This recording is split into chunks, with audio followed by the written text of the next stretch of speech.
li chu ka ton mang mo lan le ka lo ton chu ma na ka ti te kha tin lai dam den ting ten na bang kan ri du na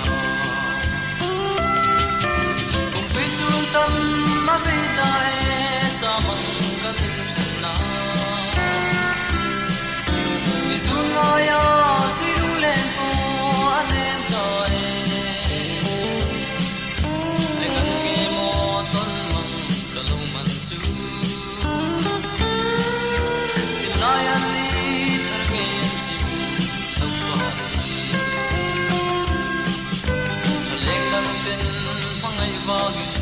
run nan le ma se van ai ka ta le ro chuan vi nga ya tra na ti tam tu mai sa to tu re la lu re hi a poi te lo vi su tam ma vi ta e sa mong kan chen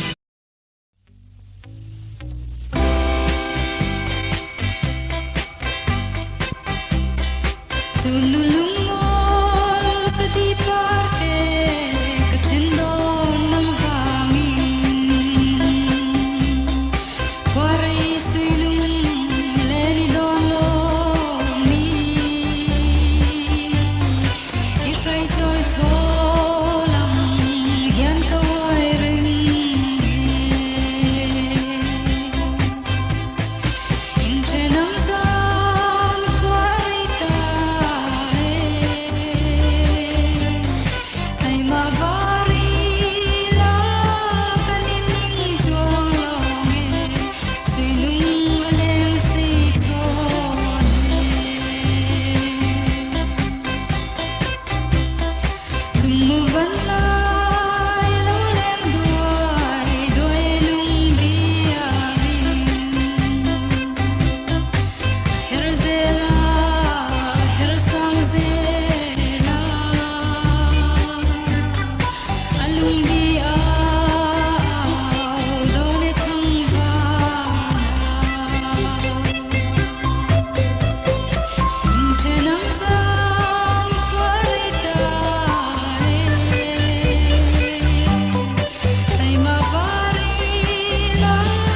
kanining tuwalonge Silong aleng sitone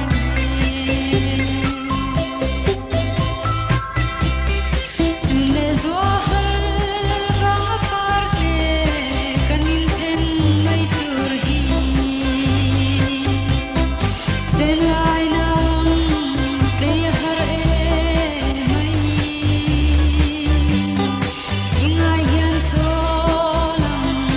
kaway nileme Inche ng san kwaritae Say mabarila kanining tuwalonge Silong aleng sitone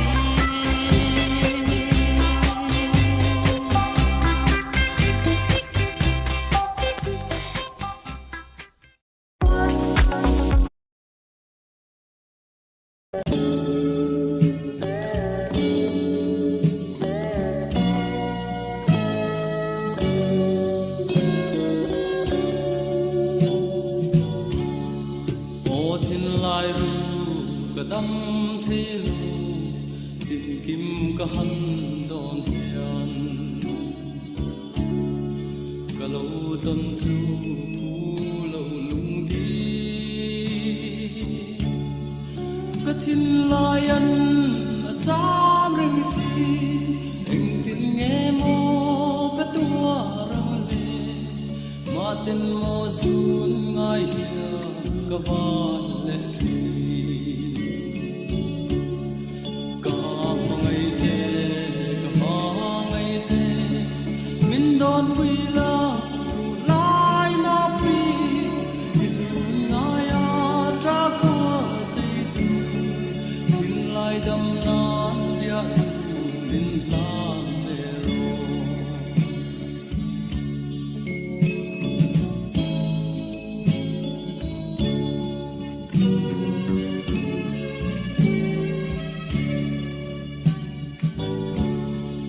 Sam to khuare ka ngai thiam lo nang meu ka ton ni chuan na duai chuang e mai ki zong ka pu lo che lu lai ma pui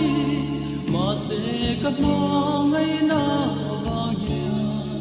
ka don thei lo ani sei tâm ra le ka ngai che ka ma ngai che min don pui la lai ma pui ki sun ngai a tra kwa si kin lai dang na bia din na te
Pum pum.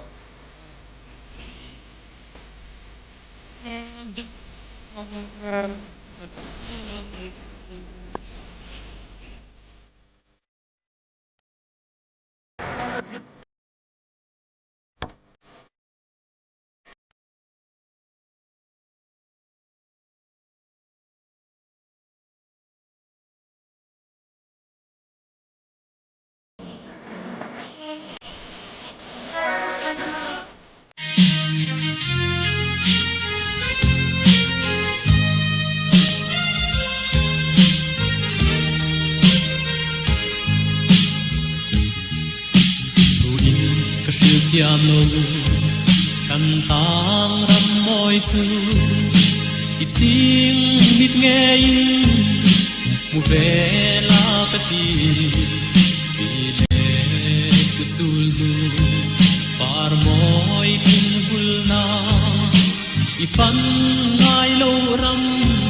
lung chim ten ka fan pui nam te